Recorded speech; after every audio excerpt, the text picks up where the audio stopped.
Irmãos, a graça e a paz do Senhor Jesus Cristo seja com todos e todas.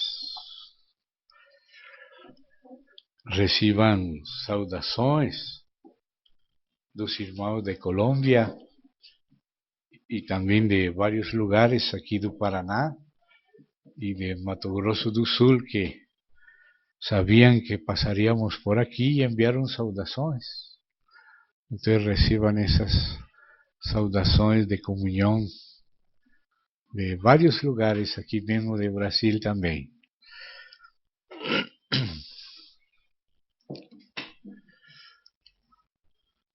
Vamos. Está ótimo aí. Amém. Vamos a orar ao Senhor. Vamos levantar em Cristo a Ele nossos olhos, nosso coração, porque Ele é o que está primeiro na reunião. Ele foi primeiro em chegar, com alguns anjos seguramente também. E logo chegamos nós, onde estamos 2 ou 3 reunidos, Ele mesmo está, e Ele nos deu seu sangue para vir nessa base, e nos deu o Espírito para poder contactar com Ele mesmo. Então vamos orar a Ele, vamos a encomendar a Ele todo o nosso ser, pedir que Ele nos ajude para estar diante dEle, e que Ele mesmo possa nos ajudar, possa nos fortalecer no homem interior, possa esclarecer Ele mesmo nosso entendimento, possa nos nutrir. Ele é capaz de tudo isto. E se temos um pouco de fé e de boa vontade e nos voltamos de nós mesmos a Ele, Ele pode nos alimentar para a vida eterna. Amém? Então vamos orar a Ele. Querido Pai, no precioso nome do Teu Filho Jesus Cristo, te agradecemos que preparaste para nós este dia, esta ocasião. Querido Pai, estamos vindo diante de Ti porque o Senhor nos trouxe. E estamos vindo em nome do Teu Filho Jesus Cristo. Estamos vindo no sangue de Cristo Jesus. Tua palavra, Senhor, tem promessas para nós preciosas. E pedimos em nome do Senhor Jesus Cristo que nos concedas olhar para Ti em nossos espíritos, em nossos corações. E enquanto a nós, Senhor, cúbre-nos de nós mesmos, cúbre-nos de nossa necessidade, de nossos pecados, de tudo aquilo que é nécio diante de Ti. Como o Senhor escondeu aquelas pedras do templo, detrás da madeira e do ouro, assim também concede-nos estar escondidos em Cristo Jesus. E que o Senhor mesmo possa ser o centro de nossa atenção, de nosso coração. E que o próprio Senhor possa se distribuir entre nós, nos nutrir. Não somos nós, Senhor, que alimentamos Teu povo. Eres Tu mesmo o alimento. Eres Tu mesmo a vida eterna. Eres Tu mesmo nossa esperança e nossa alegria. E desejamos, Senhor, sair do cenário e que o Senhor possa nos ajudar. Guarda-nos em Ti. Confiamos tudo isto nas Tuas mãos. Guarda-nos para Ti, em Teu Filho Jesus Cristo. Amém. Amém, Senhor. Vamos a abrir os que tenham Bíblia, o Novo Testamento na carta que Paulo escreveu aos Gálatas. essa é uma carta muito especial das cartas do Novo Testamento. Esta, em Paulo, tinha sentido de carta circular. Agora o Senhor fez toda a Bíblia circular. Mas quando Paulo escreveu a Timóteo, era para Timóteo.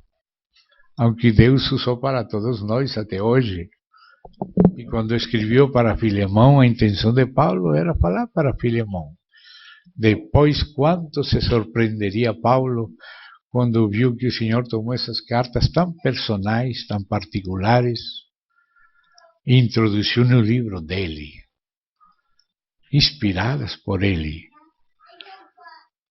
As outras cartas iam dirigidas a igrejas específicas, Romanos, Colossenses, Filipenses, Coríntios, mas Gálatas não era uma localidade, era uma região, e foi escrita num contexto de dificuldades, porque desde o princípio de Gênesis já Deus nos fez conhecer que a edificação que Ele haria de si mesmo em nós, seu corpo, seria no meio de uma guerra, no meio de uma resistência.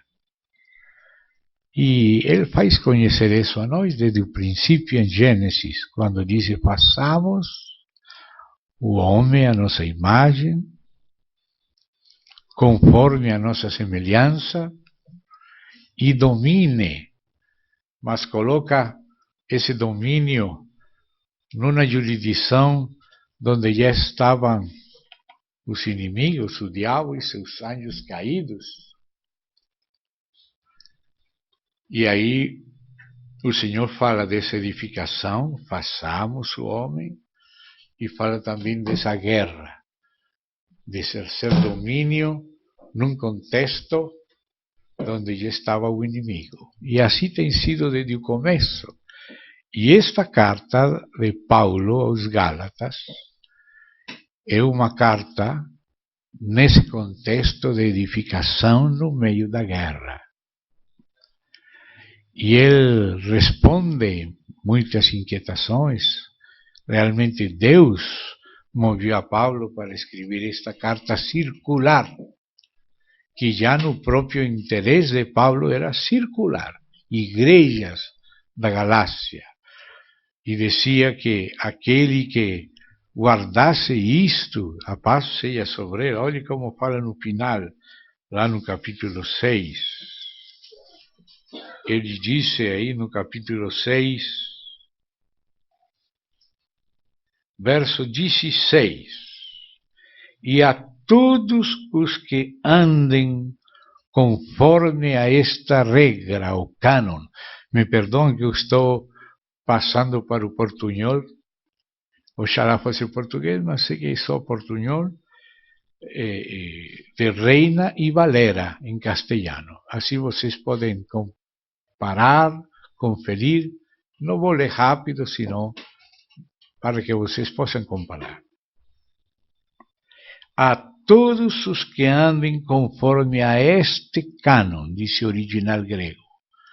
Ou seja, que esta carta única, circular, ainda que agora toda a Bíblia é circular, mas quando Paulo escreveu, é a única carta que vai dirigida dessa maneira a muitas igrejas, e está falando às igrejas andar conforme a este cânon, uma regra. A regra do Evangelho. Ele está falando que muita gente saiu com outro Evangelho, mas não há outro, senão somente este, que ele recebeu de Jesus Cristo. No primeiro capítulo, ele fala das credenciais que ele recebeu da parte do Senhor. Esta é uma carta que Deus Pai inspirou a ele, e que ele é um apóstolo por vontade do Pai e do Filho, e não por homens. E logo também no capítulo 2, ele apresenta também o acordo dos apóstolos mais antigos, estabelecidos pelo próprio Deus, por Cristo Jesus, e apresenta a comunhão, a destra de comunhão com eles. Então, esta carta vem com visos de autoridade da parte de Deus, e é chamada de cânon do Evangelho, do único Evangelho que existe, que ele recebeu de Jesus Cristo, e qualquer outro é anátema. Ou seja que as pretensões de Paulo não são pretensões, ele não está pretendendo nada de si mesmo, ele simplesmente está declarando uma verdade que vem do próprio Deus, pelo próprio Filho, pelo próprio Espírito, e também por ele, como através dos outros apóstolos. E a isso que ele escreveu aqui, ele chama de cânon. Regra é cânon no original. A todos os que andem conforme a este cânon, paz e misericórdia seja a eles e ao Israel de Deus. E agora diz, de aqui em diante, já como quem diz, isto está estabelecido, o que é o cânon do Evangelho. De aqui em diante, parece um pouco duro, mas não é. Ninguém me cause moléstia, disse Paulo, porque eu trago ou carrego no meu corpo as marcas do Senhor Jesus. Então, neste cânon do Evangelho, o apóstolo faz algumas expressões. Claro, as palavras podem se escrever rápido, podem ser curtas, mas o valor delas é sua realidade espiritual.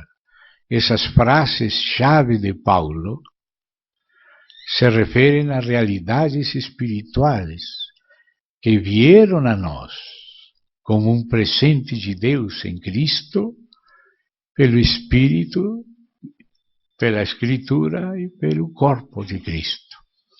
Eu gostaria de lembrar aos irmãos, aunque eu sei que os irmãos já conhecem bem esta carta, seguramente já têm lido mais de uma vez, ainda que veio vários jovens, maioria jovens.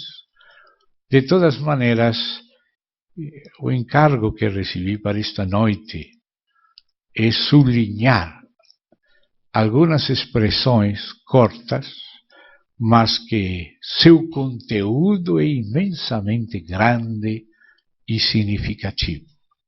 Então, gostaria primeiro que no primeiro capítulo de Gálatas fôssemos observar uma dessas expressões desde o verso 15 até 17. Todo o contexto é muito importante também, mas vou me concentrar primeiramente no capítulo 1, versos 15 até 17, e nesses 3 versos vou sublinhar uma frase sumamente chave, uma realidade espiritual que existe e que é importante para Deus e também deve ser importante para nós. Então vamos ler aí capítulo 1, esses 3 versos iniciais, 15 até 17. Me desculpem que estou tomando muita água constantemente porque minha boca se seca, então me desculpem.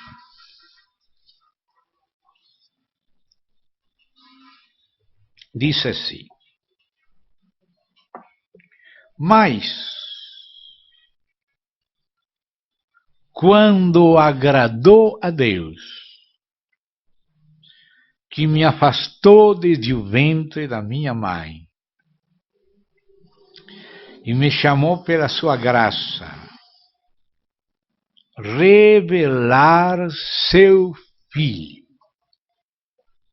em mim, para que eu o pregasse entre os gentios, não consultei em seguida com carne e sangue, nem subi a Jerusalém os que eram apóstolos antes do que eu, Mas fui à Arábia e volvi de novo a Damasco, e podemos por enquanto parar aí. Que coisa grande que exista este fenômeno. Deus revelar seu Filho em e a seres humanos. Isto é coisa grande. A frase corta: agradou a Deus, mas o que agradou a Deus é coisa grande. Agradou a Deus revelar seu Filho em mim. E logo ele faz uma expressão usando as palavras da ocasião semelhante para com Pedro, aquela que registra Mateus no seu Evangelho, especialmente no capítulo 16. E gostaria que fôssemos lá para comparar, para que sirvam de referência mútua e de confirmação mútua. Mateus 16.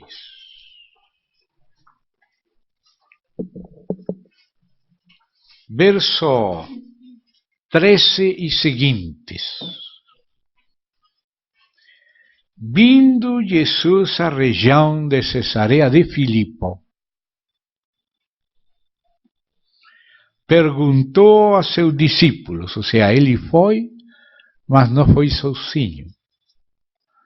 Foi com seus discípulos. Esta Cesarea de Filipo foi uma daquelas cidades construídas por Herodes em honor do César. E não é Jerusalém, fica caminhando e até em cavalo, longe de Jerusalém, fica a seu norte, um pouco antes de chegar ao Carmelo. Longe do ambiente religioso de Jerusalém, ficando um ponto mais perto dos gentios, cidade gentil, ainda que em Israel. Por alguma razão o Senhor levou a seus discípulos longe, para que pudessem pensar por si mesmos, pudessem eles mesmos exercitar seu exame próprio, invocando a Deus, para não repetir, como disse aqui, como falou em Gálatas, a carne e sangue, sino ter uma experiência pessoal com Deus. Desde o princípio da carta, já esse ênfase na experiência pessoal é grande. Claro, isso não quer dizer que está ignorando o resto dos apóstolos. Ele, no capítulo 2, dedicou um bom espaço para a comunhão dele com os apóstolos, mas no capítulo 2, não no capítulo 1.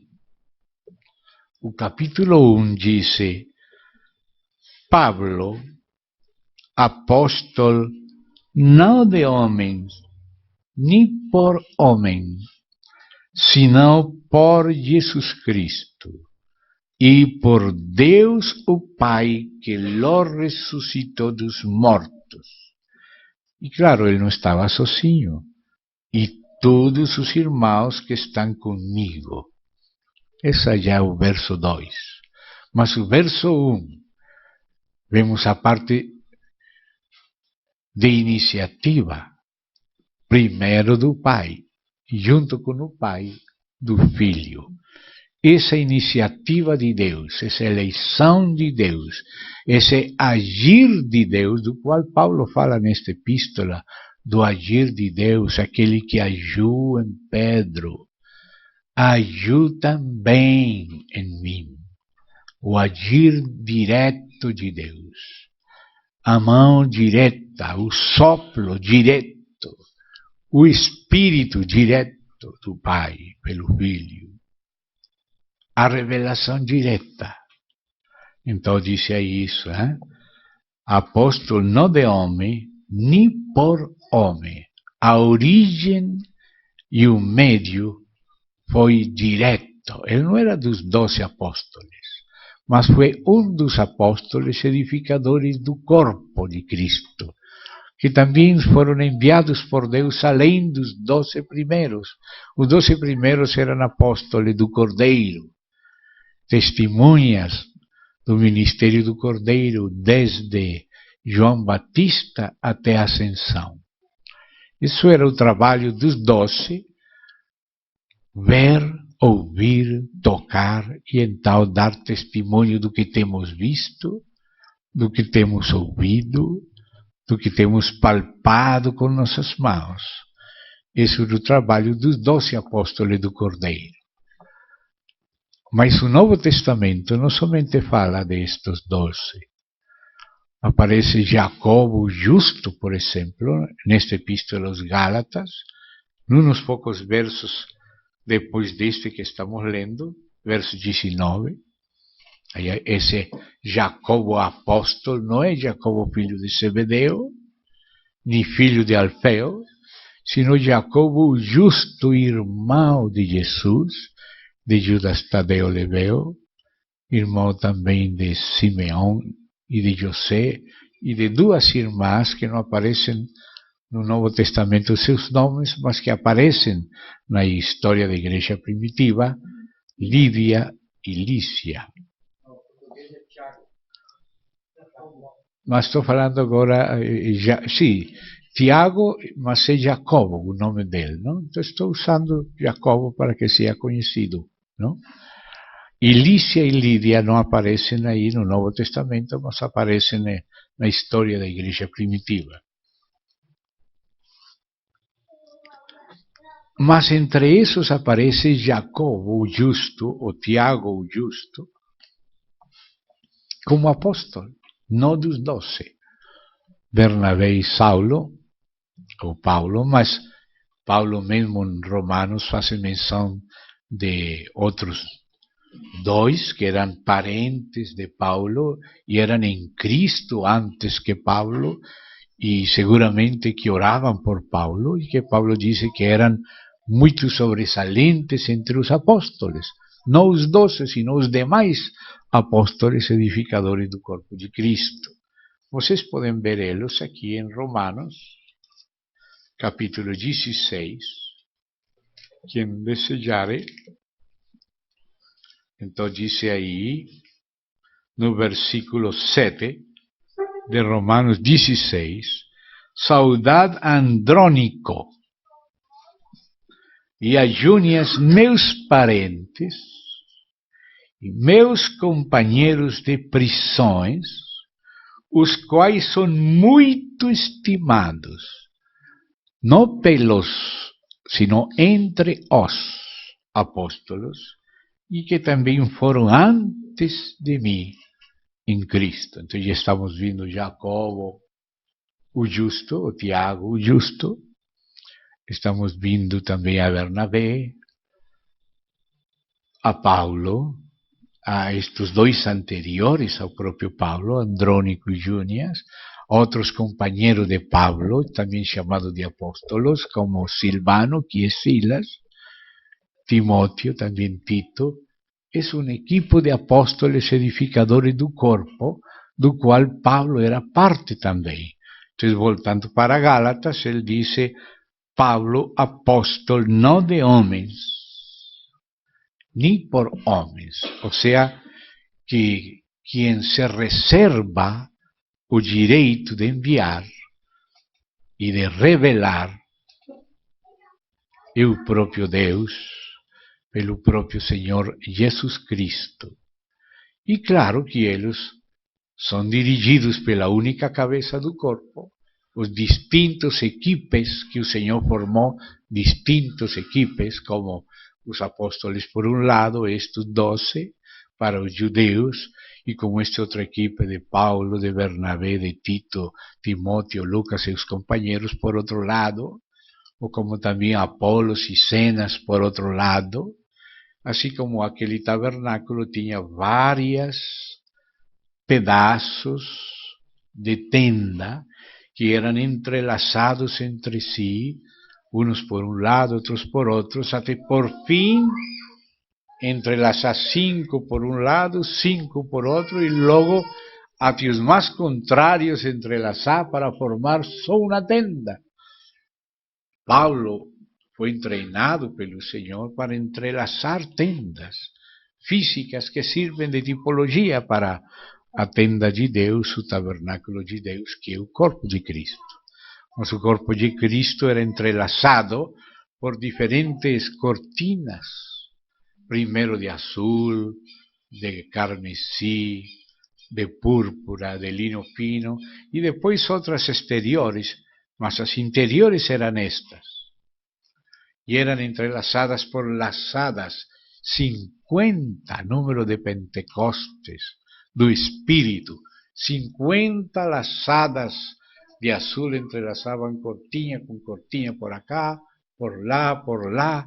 Deus está trabalhando com alguns por acá, com outros por lá, mas vai juntando esta cortina com aquela outra, por aquelas laçadas de azul celestiais, número do céu e número de Pentecostes. O número é 50, Pentecostes, e a cor é azul do céu.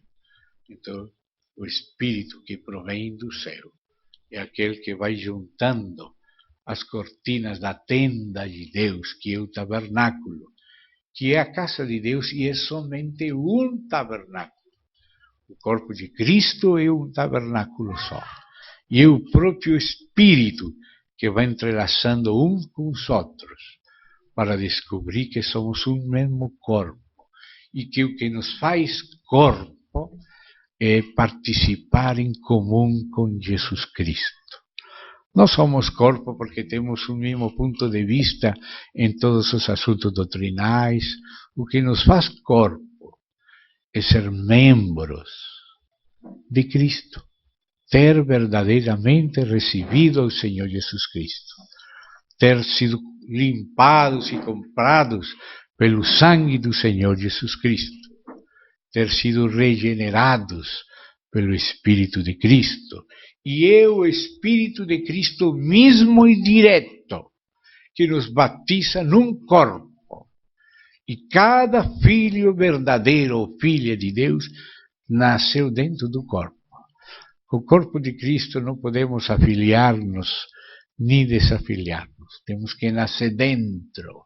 E daí nunca mais podemos sair. Graças a Deus que o corpo de Cristo não é uma seita terrível.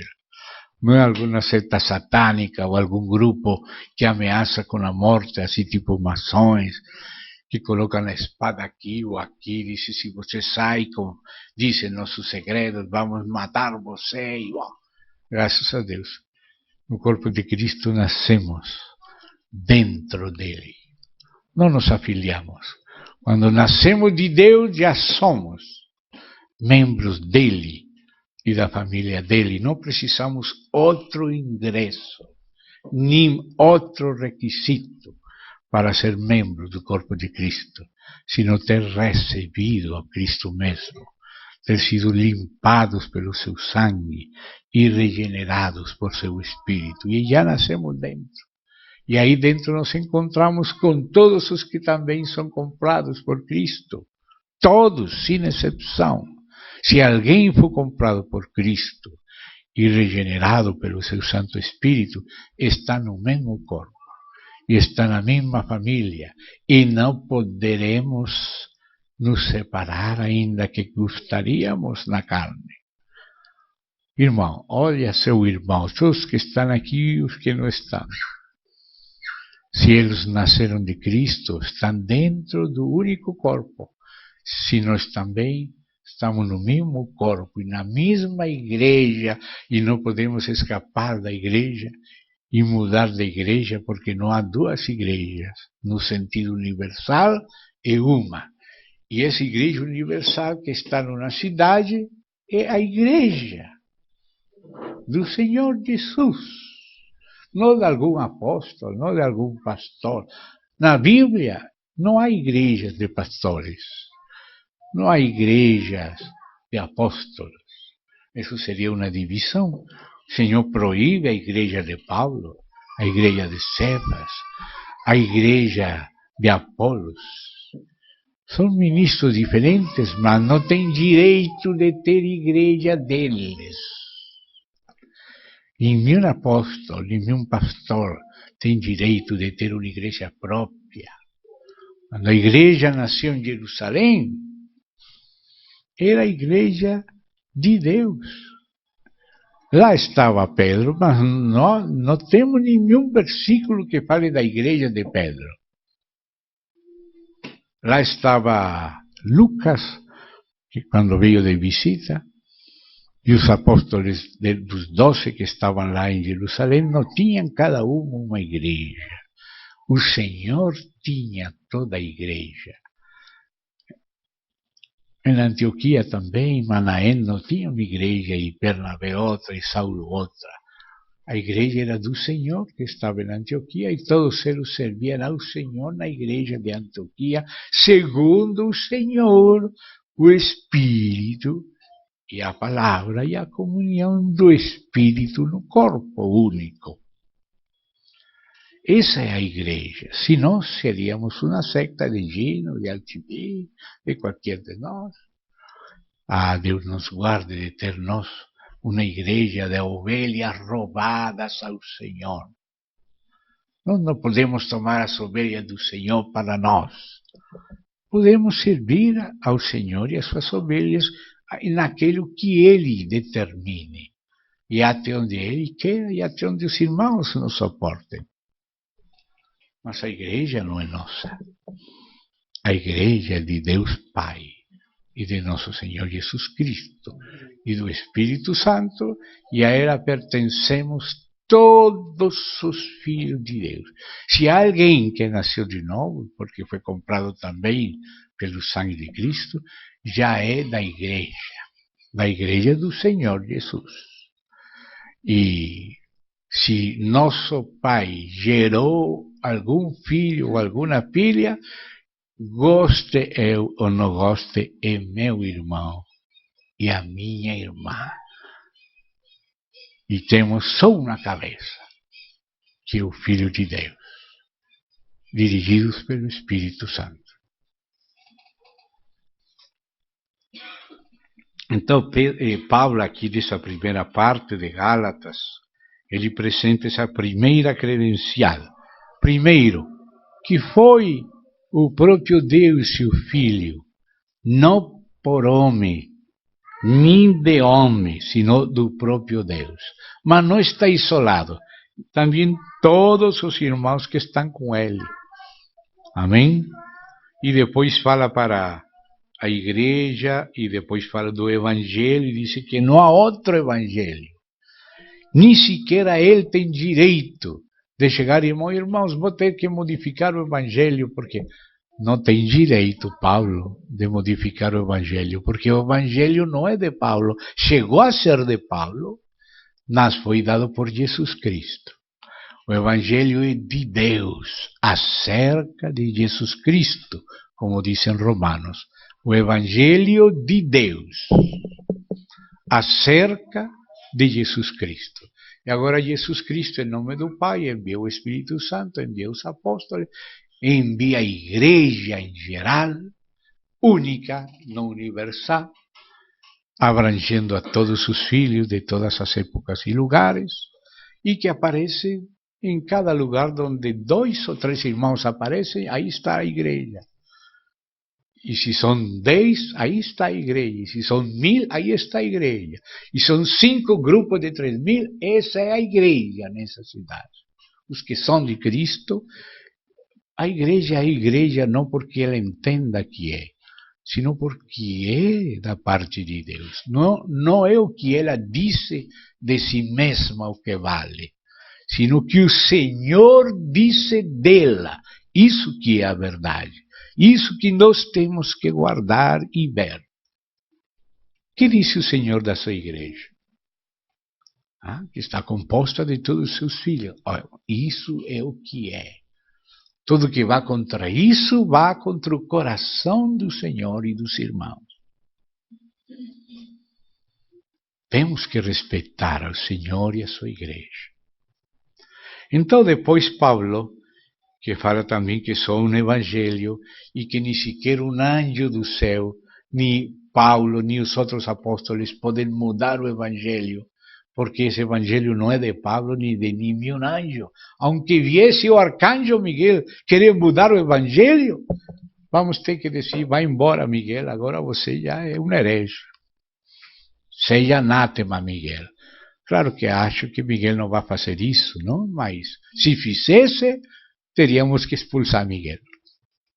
Claro que a Bíblia fala outra coisa de Miguel, então não vamos ter problema com esse Miguel. Quizá com outro, não sei. Mas com este arcanjo Miguel não vamos ter problema. Mas aqui diz, se aún nós, os apóstolos, ou um anjo do céu, não tem que ser do inferno, do próprio céu, vos anunciarei outro evangelho, este cânon, outro cânon diferente a este que estamos lendo, então disse, diferente dos que temos anunciado, ou seja, recebido do Senhor Jesus e do Pai por Ele, pelo Espírito, anunciado agora por Paulo e os apóstolos, se é diferente, seja anátema. Então não podemos estar consensuando ou consintendo com anátemas. Mas se são irmãos na simplicidade da fé em Cristo, que têm Cristo, que nasceram de novo, que estão com o sangue, então caminhamos juntos. Não caminhamos juntos com o anátema, sino com os verdadeiros irmãos, em Cristo e Espírito. E então, depois, ele diz que ele está buscando o favor dos homens ou aquele de Deus. Ele diz que aquele que tem temor dos homens e por causa do temor dos homens não quer falar todo o conselho de Deus, e isso se é grave, é delicado. É um atalaia como um cachorro que não ladra. Os cachorros têm que ladrar. Os atalaias têm que falar, ou senão o sangue do povo vai ficar nas suas mãos. E aí ele vai avançando no capítulo 1 e chega neste ponto que referenciamos junto com Pedro. Então diz aqui, agradou a Deus revelar seu Filho. Isso depende de Deus, não depende de nós. Quizá a nós não agrade que Deus se revele a outros irmãos também, não só a nós. Mas se agrada a Deus, tem que ser suficiente para nós. Ainda que a mim não me agrade. Se agradou a Deus, é coisa de Deus. A edificação da igreja só se dá pela revelação de Jesus Cristo, dada diretamente pelo Pai.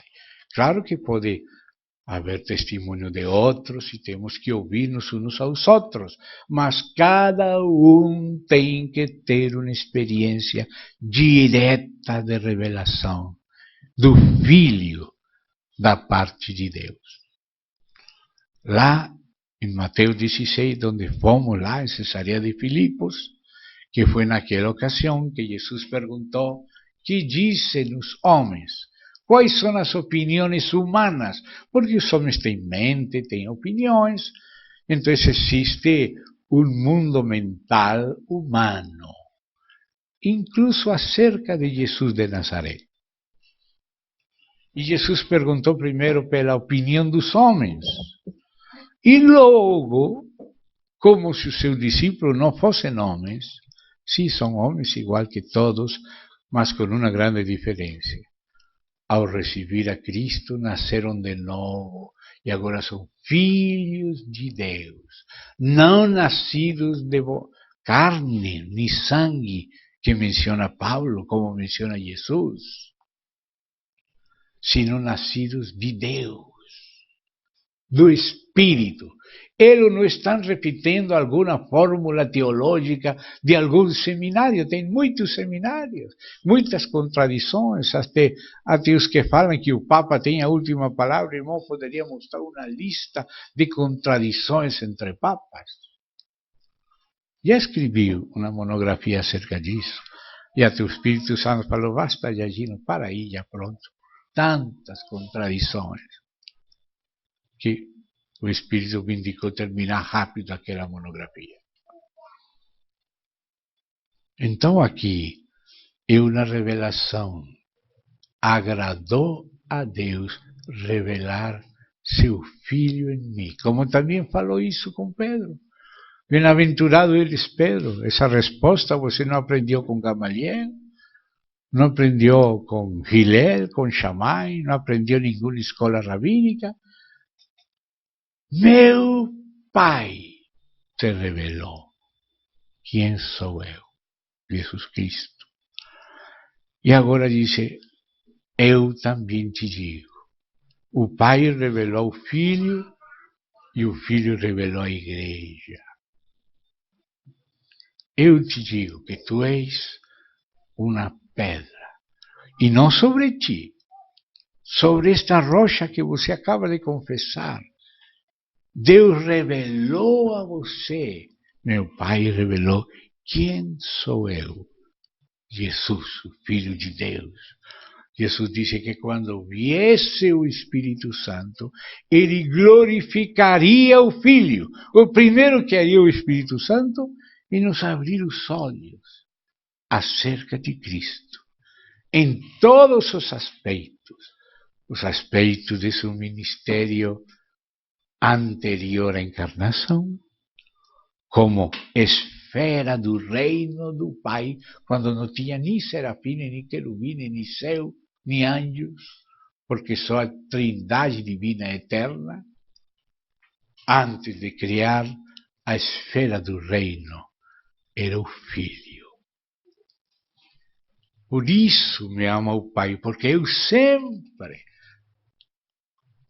faço o que lhe agrada. Por isso, a esfera do reino de Deus, exclusivamente, tem sido o seu Filho.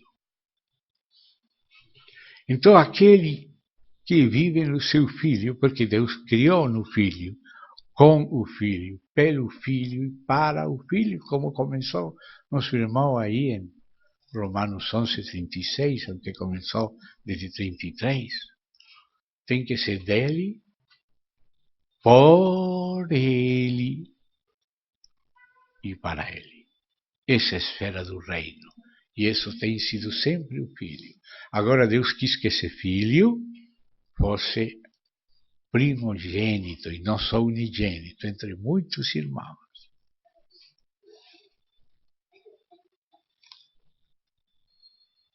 O primeiro assunto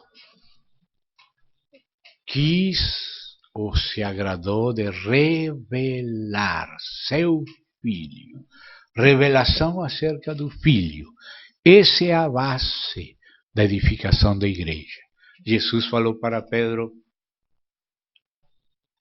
sobre esta rocha, não disse sobre ti, Pedro, sino que Pedro confessou de Cristo por revelação direta do Pai. Revelação direta. Ele não pertencia a uma escola, ele pertencia a uma pessoa. Temos que ter cuidado de pertencer a escolas. Nós temos que pertencer a Deus por Cristo e pelo Espírito. Isso tem que ser nossa experiência. Agradou a Deus revelar seu Filho sobre esta rocha. Não te revelou carne nem sangue. A mesma palavra que usa também Paulo. Não consultei em seguida com carne e sangue. Porque nós não estamos para repetir como cotorrinhas, porque nós não somos cotorrinhas. Nós somos homens. ou papagaios. Agora somos filhos e filhas de Deus. E cada coisa que falamos não pode ser somente em respeito a algum patriarca de alguma escola. Vamos respeitar a todos, claro, vamos atender a todos. Podemos coincidir em revelação com todos, mas temos que receber diretamente essa revelação de Deus. Muitos, por temor, seguem escolas. Oxalá isso não impeça a revelação de Deus. Porque a Bíblia diz que se nós não amamos o amor da verdade, vamos ficar expostos a espírito de erro. Se nós não queremos ser brinquedo de espírito de erro, nós temos que amar a verdade e buscar a verdade do próprio Deus na Bíblia. Claro, não vamos deixar de atender a igreja, mas não nos encontramos na igreja é por causa de Cristo e não o contrário. É por conhecer a Cristo que entramos na igreja. É por ter recebido Ele que nascemos dentro dela. E se em verdade nascimos, não vamos sair. Os que saem são porque não nasceram. Isso que disse o Espírito Santo pelo apóstolo João. Ele disse, saíram de nós, mas não eram de nós. Porque se tivessem sido de nós, haveriam permanecido conosco. Então, nós temos que permanecer com o Pai, com o Filho, com o Espírito Santo e com os apóstolos da Bíblia. E depois provar os demais que dizem ser apóstolos, saber se passam pelo sedaço do Espírito do Novo Testamento. Então, aqui aparece essa primeira verdade. Cristo revelado em nós. Quando agradou a Deus revelar seu Filho em cada um de nós. Não temos que ensinar como se fossem papagaios os discípulos. Que nós, se fazemos discípulos, não é para nós. Se fazemos discípulos, é para Cristo. Nós levando as pessoas a nós, levando as pessoas a Cristo, para depender de Cristo e que Cristo se revele, primeiramente, se revele a cada um. E isso é quando agrada a Deus. Às vezes nós gostaríamos que nossos parentes, nossos filhos já recebessem a Cristo como nós, mas Deus fez uma obra direta em cada um. E às vezes nós queremos que agora mesmo, e falamos, insistimos, ficamos bravos porque não entendem. Nós temos que deixar espaço a Cristo. Temos que pedir a Deus com confiança, Senhor. Pido a Ti por cada um dos meus parentes, por meu pai, minha mãe, meus tios, minhas tias, meus filhos, minha esposa, meus netos, etc., meus amigos. Pedir e pedir, mas quem tem que convencer é o Espírito Santo. Não somos nós os que convencemos. Nós podemos orar, interceder em nome do Senhor, dar testemunho, mas não pretender convencer nós. Temos que deixar as pessoas mesmas se encontrar com Deus, que Deus possa colocar a cada um entre as paredes e a espada da palavra. Mas cada um precisa um toque direto do Espírito de Deus. Uma revelação verdadeira. Sobre esta rocha, disse Jesus, edificarei a minha igreja. A igreja só pode ser edificada na medida que verdadeiramente Cristo vai sendo mais revelado. Primeiro revelado, depois vêm outras palavras. Por exemplo, no capítulo 2 de Gálatas, verso 20, Dice, con Cristo estoy juntamente crucificado, y ya no vivo yo, mas vive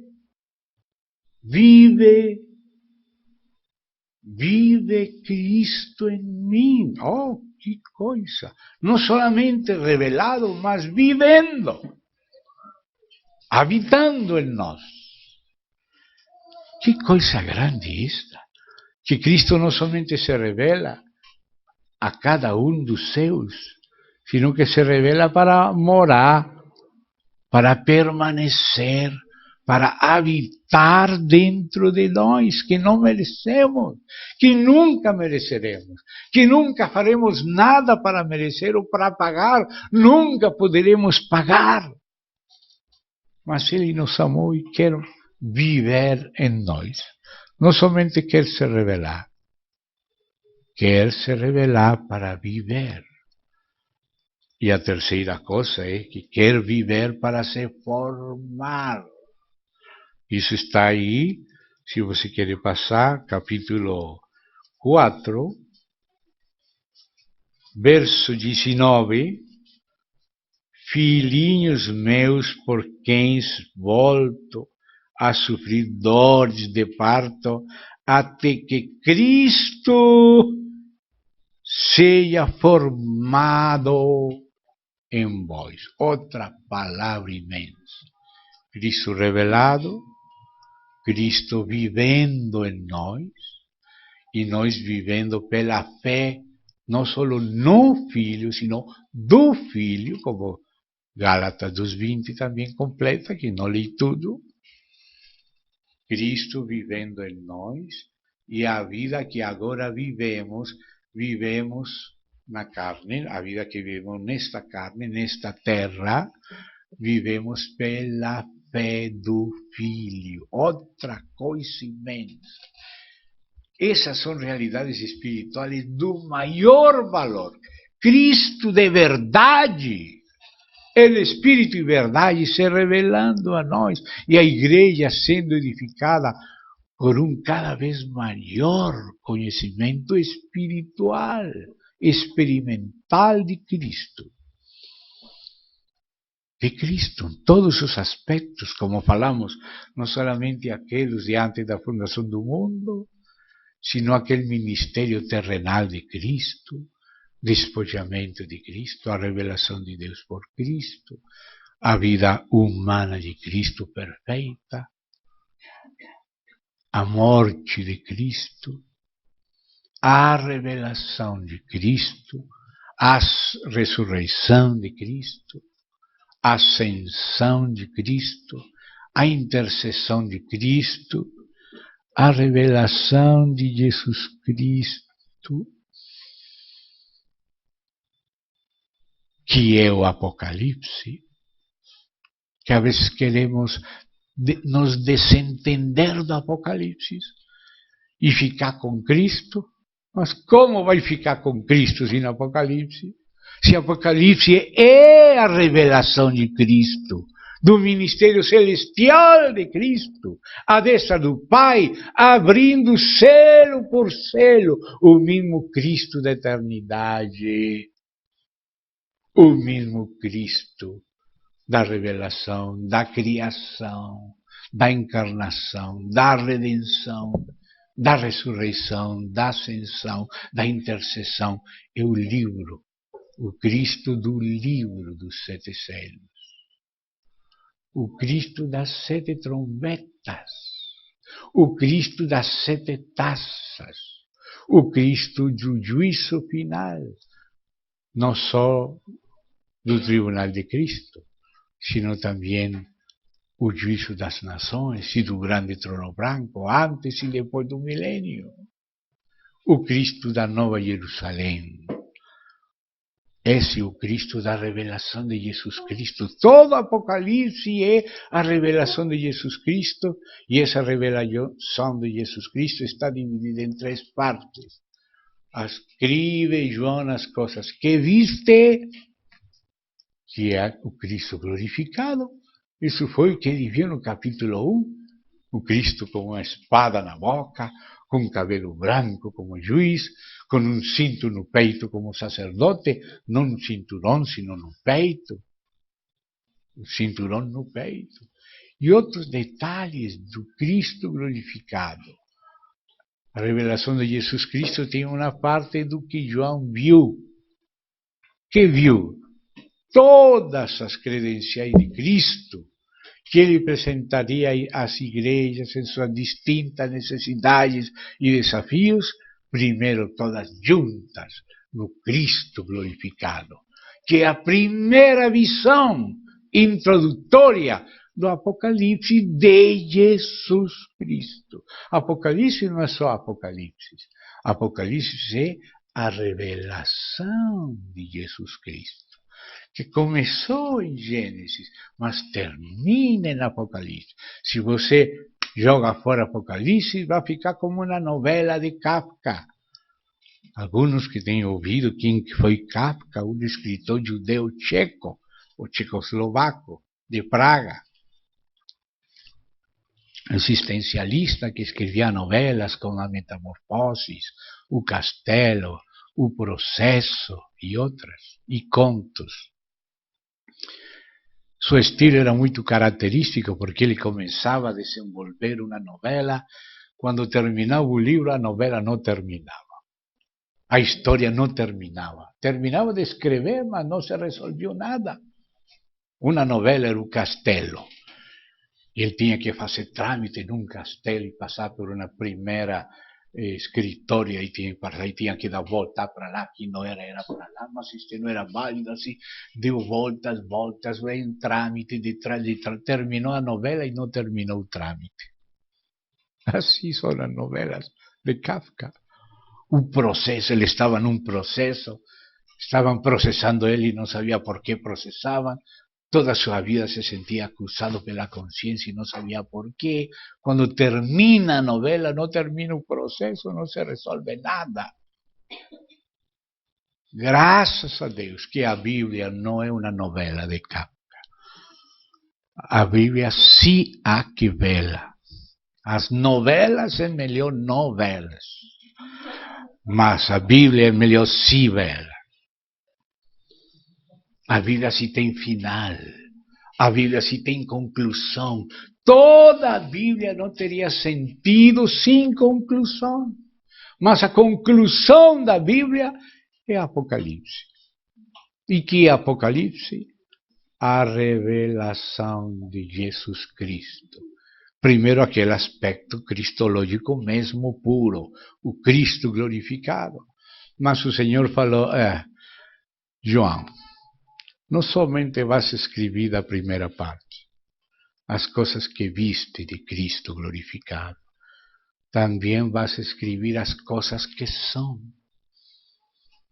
as igrejas, as 7 igrejas ao redor de Cristo, porque Cristo se dispensa para formar a igreja, para alimentar a igreja.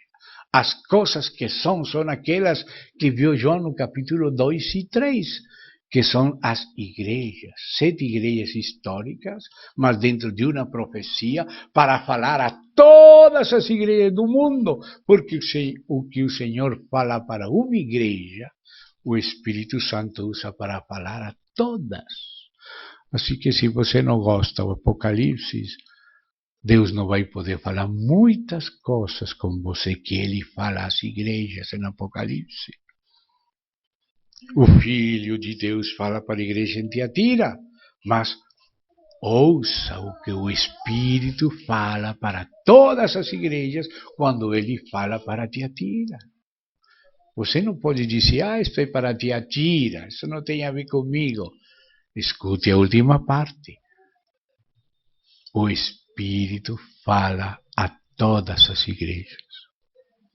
O Apocalipse é a revelação de Jesus Cristo, gramático-histórica, para aquelas igrejas históricas, e Deus está usando isso como profecia e como arquetipo para falar a toda a história e a todas as igrejas. É para manifestar a seus servos. O Apocalipse é para os servos.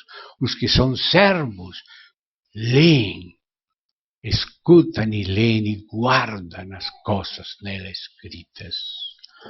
Porque você não pode separar Apocalipse de Cristo, nem Cristo de Apocalipse.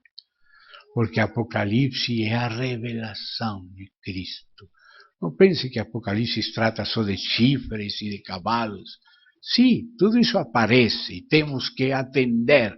Mas do que fala, o assunto central, que coordena tudo antes, até depois, antes da fundação do mundo, até a eternidade, alfa e ômega, princípio e fim, que é Cristo. Essa é sua revelação, que Deus lhe deu para nós, seus servos. As coisas que viste são cristológicas e as que são eclesiológicas. Cristo na igreja. Cristo formando-se no corpo, como estamos vendo aqui em Gálatas. Primeiro Cristo revelado, vivendo e formado, como disse aqui no 4. Filhinhos meus, por quem volto a sofrer dores de parto, até que Cristo seja formado em vós, em todos os filhos e os filhos como igrejas. O Filho do homem no meio dos candeiros, se revelando às igrejas. O Cristo na igreja. O Cristo da eternidade, da cruz, da ressurreição, da ascensão, na igreja. Esse é o mistério. Cristo em vós, a esperança de glória. O Cristo da eternidade em vós. Esse vós é cada um e todos juntos. As igrejas locais, a igreja universal. O espírito de cada um, a alma de cada um, o corpo de cada um, a igreja em Cascavel, as igrejas do Paraná, as igrejas de toda a história. Esse é vós. Cristo em vós. E aqui diz, formando-se em nós. Cristo revelado, Cristo vivendo, nós vivendo na fé do Filho e Ele se formando em meu espírito, no teu espírito, na minha alma, na tua alma, para que sejamos de um só coração e uma só alma, na unidade do espírito e na unanimidade da alma e também estando juntos, não longe, juntos, apresentando o corpo, não tirando o corpo. Apresentando o corpo juntos para oferecer juntos um culto racional a Deus, um sacrifício coletivo, a vida da igreja em Cristo. E as coisas que serão depois destas. O Cristo escatológico, porque Cristo tem um ministério celestial. O mesmo Cristo da cruz é o Cristo das trombetas. O mesmo Cristo da cruz é o Cristo dos céus e das taças. E esse ministério também de Cristo, e esta cara de Cristo também precisamos receber.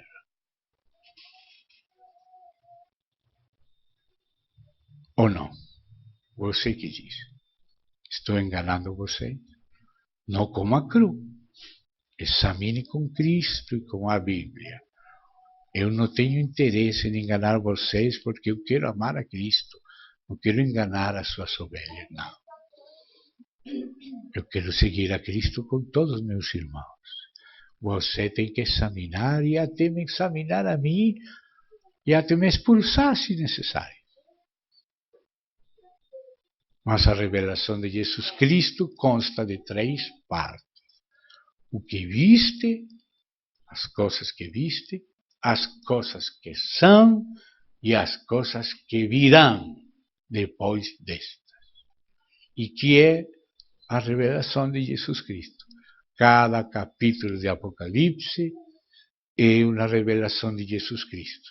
O capítulo 12 até 22 é o livrinho aberto que na metade de Apocalipse, e com isso termino, hoje à noite, João comeu.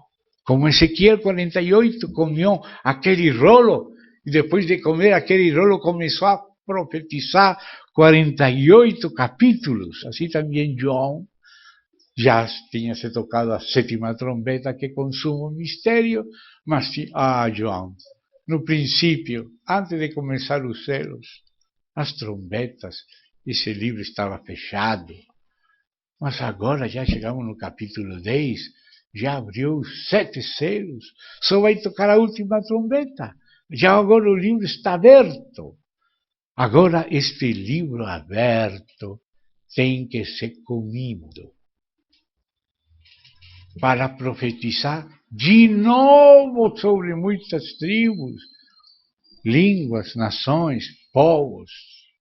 Como tinha já profetizado na primeira parte, quando o livro estava fechado.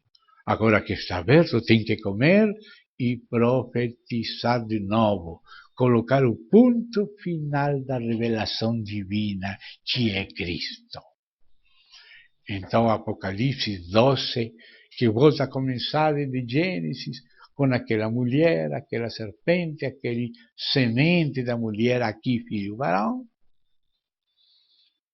Esse mesmo Cristo, agora com o livro aberto, dá para João comer, para profetizar de novo e concluir toda a revelação divina.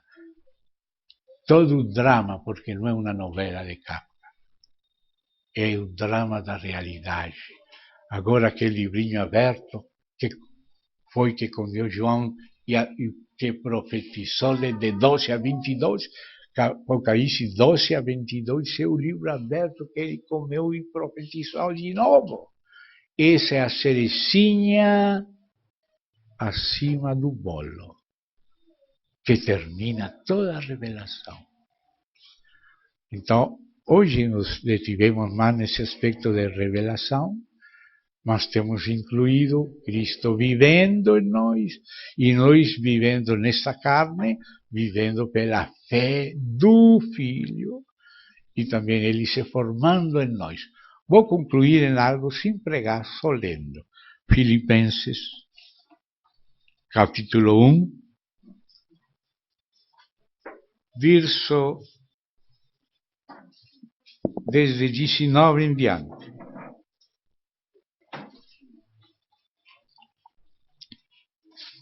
Porque sei que por vossa oração, e escute este assunto tão lindo, esta frase corta, mas que fala de algo que acontece. Vossa oração e a subministração do Espírito de Jesus Cristo. Oh, que coisa gostosa! Subministração do Espírito de Jesus Cristo. Isto resultará na minha liberação, conforme a meu anseio e esperança de que nada serei envergonhado, antes bem com toda confiança. Como sempre. Agora, também, outra coisa mais de Cristo. Será magnificado Cristo no meu corpo, ou por vida ou por morte, porque para mim o viver é Cristo e o morir é ganância. Que coisa! Tinha falado Cristo revelado em nós, Cristo vivendo em nós, Cristo formado em nós e Cristo magnificado em nossa carne e em nosso viver. Um passo mais, porque lá em Gálatas falou Cristo em nossa vida. Mas agora falou nosso viver. Viver é mais que vida. Viver é a aplicação da vida a toda a nossa cotidianidade.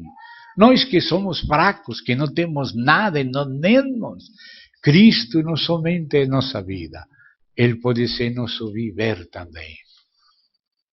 e ser magnificado em nossa carne, nossa condição débil. Viver por Cristo. Nossa fraqueza, invocamos seu nome, contamos com Ele. Ele já é nossa vida e pode passar a ser nosso viver. Podemos aplicar Cristo em qualquer coisa simples. E até ser ressuscitados, também nós com Ele. Tudo isso é Cristo de dentro para fora. Cristo se revelando para viver, ser nossa vida e também nosso viver. Se formando em nós e sendo Ele sendo magnificado em nossa carne, em todo o nosso viver. Vamos rogar ao Senhor que Ele nos toque. Que isto não sejam só palavras de alguma ocasião. Estas são palavras de Deus que estão na Bíblia. Vamos pedir a Ele que queremos ser tocados pelo Espírito dEle para que Ele faça a realidade, porque a realidade não podemos nós falsificar ou inventar, fazer teatro, nada disso. Temos que receber pela fé, crer, invocar e contar com Ele, e agir contando com Ele, em nome dEle, nos apresentando em seu nome como ressurretos. Querido Pai, agradecemos a Ti que nos concediste invocar Teu nome. Temos segurança que o Senhor tem estado conosco todos os dias até aqui e estarás conosco todos os dias até o fim do mundo. Senhor, não importa que exista fim do mundo, se o Senhor nunca acaba. O Senhor é o fim do fim e é o princípio de tudo. Senhor, te glorificamos, queremos que sejas todo para nós, que teu Espírito nos faça crer, desfrutar, contar, nos levantar em teu santo nome e andar como teu corpo e os membros do teu corpo. Em Cristo Jesus. Amém e amém.